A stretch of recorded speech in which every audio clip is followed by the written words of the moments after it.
Hello everyone, welcome to Onestop Academy English. Today's lesson is about adjective clauses.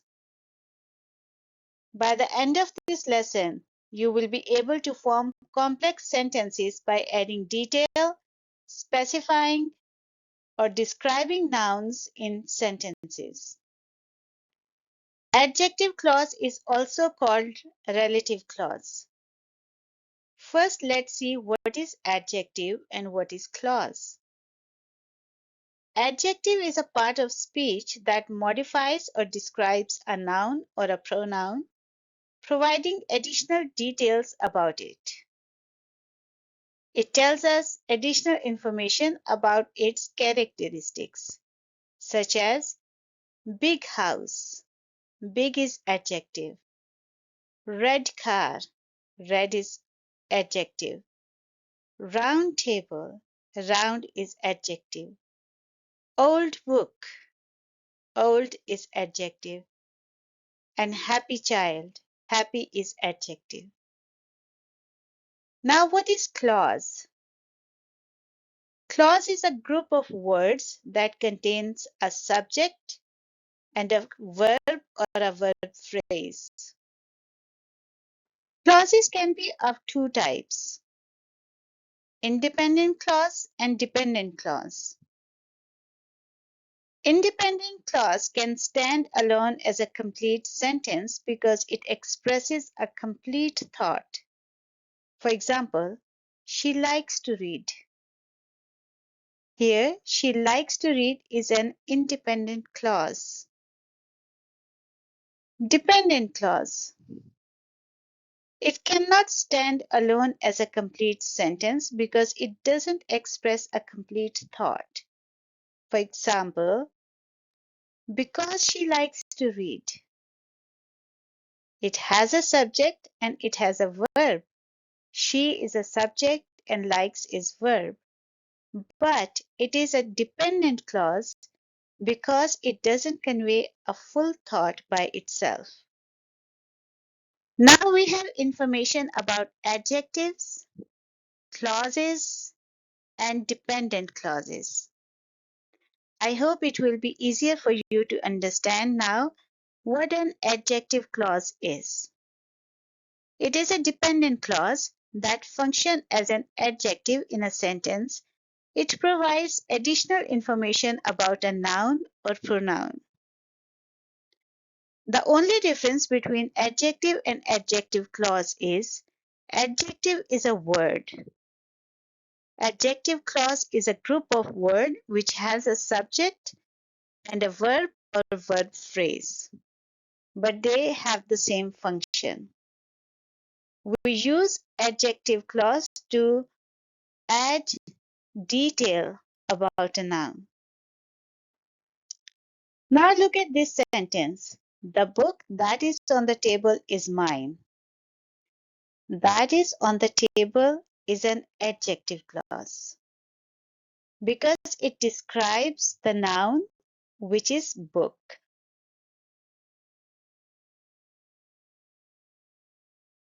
The adjective clause is starting with the word that here. That is a relative pronoun. So the adjective clauses can start with the relative pronouns. In this case, it's that. Here are the examples of other relative pronouns. For example, who, whom, whose, which, and that. So as you can see, the book is noun here. Who? It refers to people. For example, she's the doctor who treated my grandfather. The adjective clause who treated my grandfather describes the noun doctor. So we can use who for people. Whom also refers to people, but it is used in formal language and mostly in the formal written language. He is the person whom I met at the conference. The adjective clause whom I met at the conference describes the noun person. He is the person.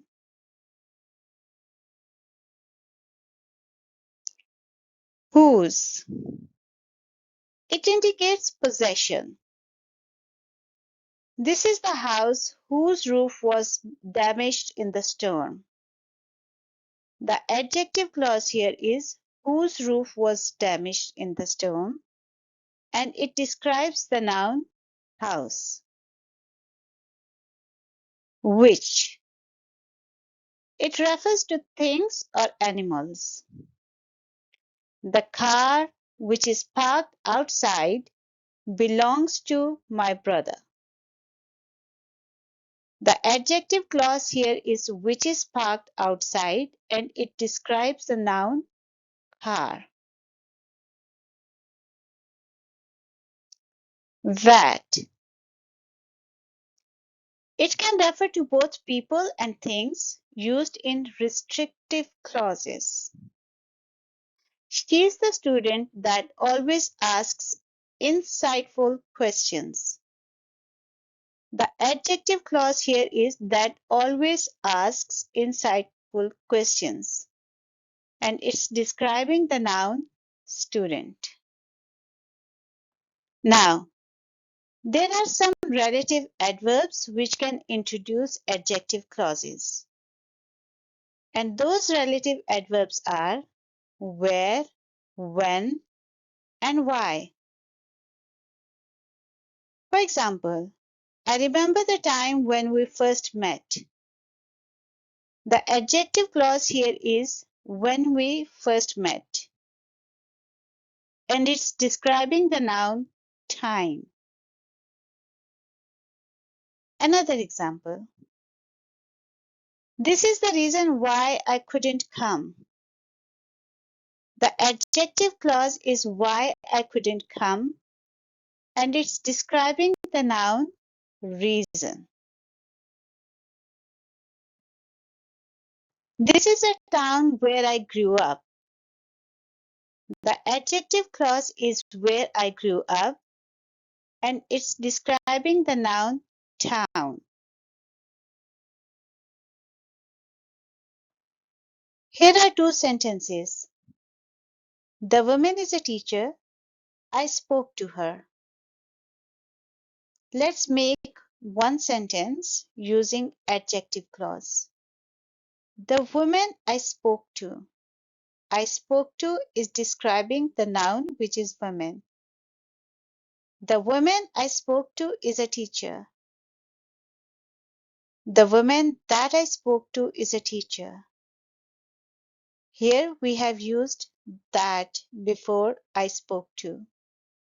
Both sentences are correct.